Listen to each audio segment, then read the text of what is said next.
श्री ब्रह्मचारिणी माता।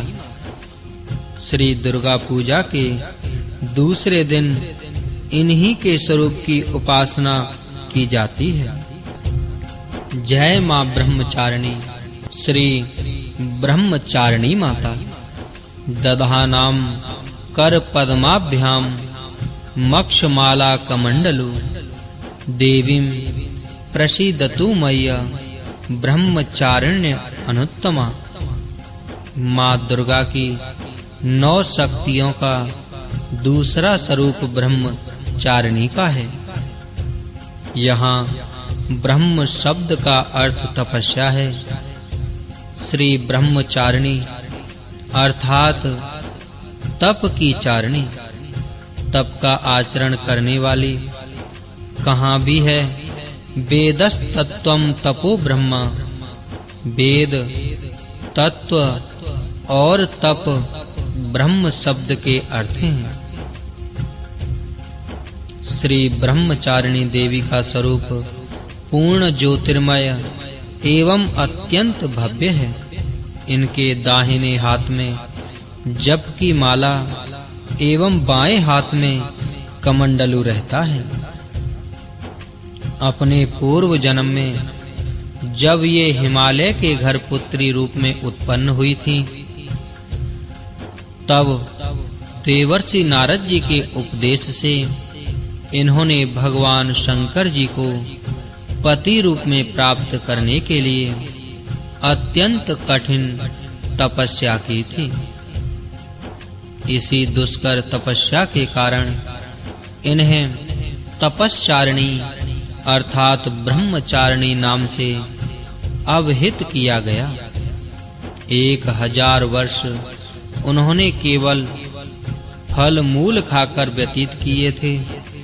100 वर्षों तक केवल शाक पर निर्वाह किया था।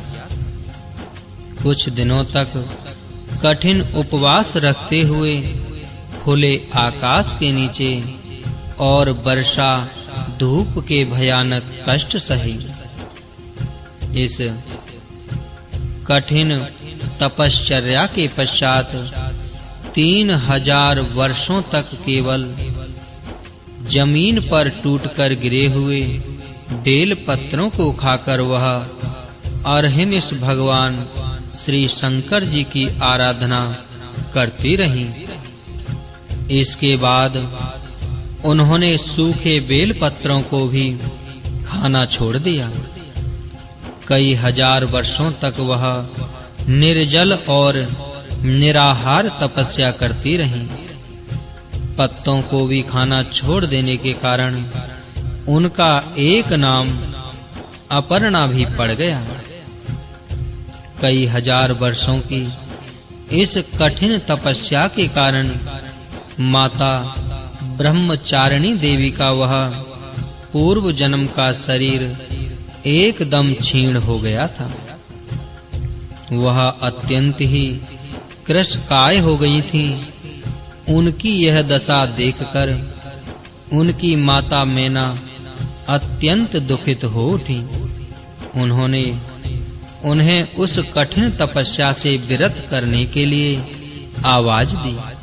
उमा, अरे नहीं, ओ नहीं। तब से देवी ब्रह्मचारिणी का पूर्व जन्म का एक नाम उमा भी पड़ गया था। उनकी इस तपस्या से तीनों लोकों में हाहाकार मच गया। देवता, ऋषि, सिद्धगण, मुनि सभी ब्रह्मचारिणी देवी की इस तपस्या को अभूतपूर्व पुण्य कृत्य बताते हुए उनकी सराहना करने लगे।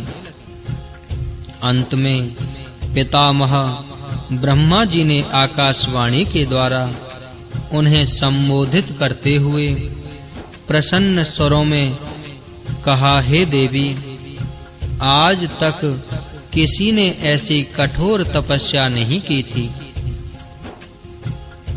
ऐसी तपस्या तुम ही से संभव थी। तुम्हारे इस अलौकिक कृत्य की चतुर्दिक सराहना हो रही है। तुम्हारी मनोकामना सर्वतो भावेन परिपूर्ण होगी। भगवान चंद्रमौली श्री शिवजी तुम्हें पति रूप में प्राप्त होंगे। अब तुम तपस्या से विरत होकर घर लौट जाओ। शीघ्र ही तुम्हारे पिता तुम्हें बुलाने आ रहे हैं। माँ दुर्गा जी का यह दूसरा स्वरूप भक्तों और सिद्धों को अनंत फल देने वाला है। इनकी उपासना से मनुष्य में तप, त्याग, वैराग्य, सदाचार, संयम की वृद्धि होती है। जीवन के कठिन संघर्षों में भी उसका मन कर्तव्य पथ से विचलित नहीं होता। माँ ब्रह्मचारिणी देवी की कृपा से उसे सर्वत्र सिद्धि और विजय की प्राप्ति होती है। जय माँ ब्रह्मचारिणी।